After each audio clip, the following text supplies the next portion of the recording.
Well, an advert that obviously you didn't see on the BBC because it was never going to happen. Rather, you saw it on, if you were watching it, and I have to confess I didn't, but I do realise its significance. I speak of Love Island.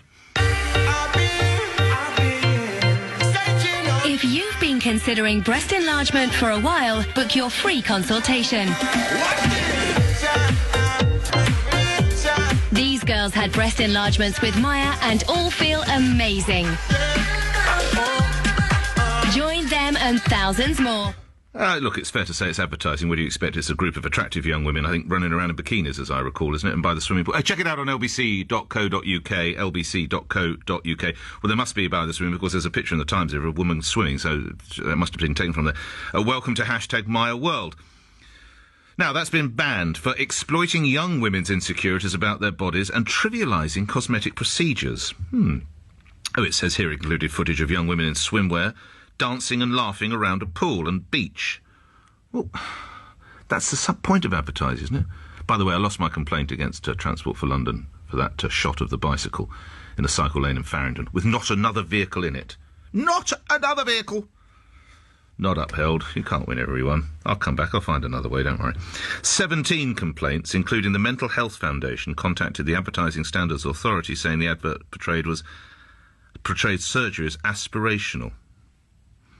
The ASA said, quotes, "We considered the ad went beyond presenting the lifestyle of women who had breast enlargement in a positive light and implied women were only able to enjoy the aspirational lifestyle shown and to be happy with their bodies because they'd undergone that surgery." I'm sorry to be a bit gamey about this, but you could say the same when a woman has her period. I mean this seriously, and you see these adverts and they're driving around in the back of jeeps or riding horses. It's exactly that, well, women are only happy if they use that particular brand. I mean, well, I don't know. Should we turn to Dr. Askari Townsend, who's an aesthetic doctor and medical director of ASKINOLOGY, and joins me now.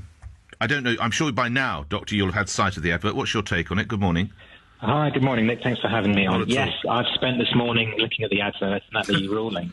And it's an interesting one, isn't it? Because I completely understand the need to advertise services, and I think businesses should have the freedom to do this. But I think the analogy you had there with the period adverts aren't quite relevant to this one. No, they're normally not in my world, Doctor, but explain why.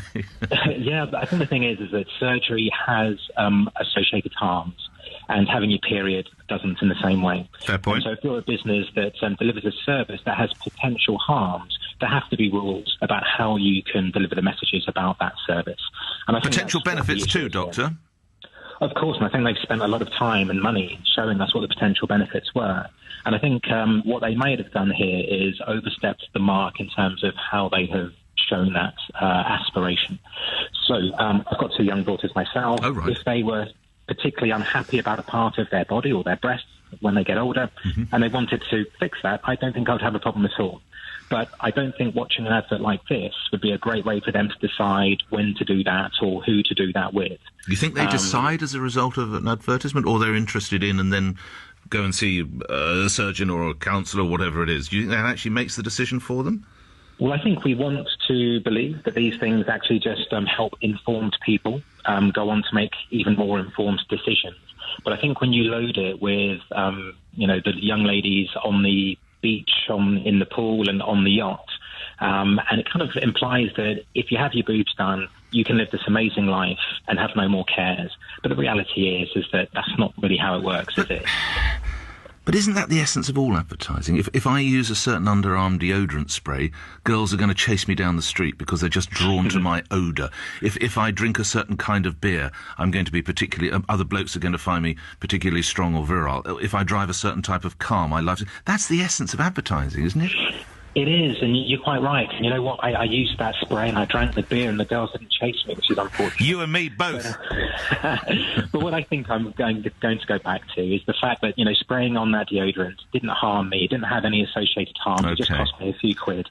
But actually, if I could be left with something that was very difficult to reverse, then I think we're having a slightly different conversation. And actually, that is the point of this advert. Yeah, good point you make. I get it. It's because of the possibly knife or surgery involved. Doctor, thank you. Good luck to your young daughters as they grow up and become into womanhood. Dr. Askari Townsend.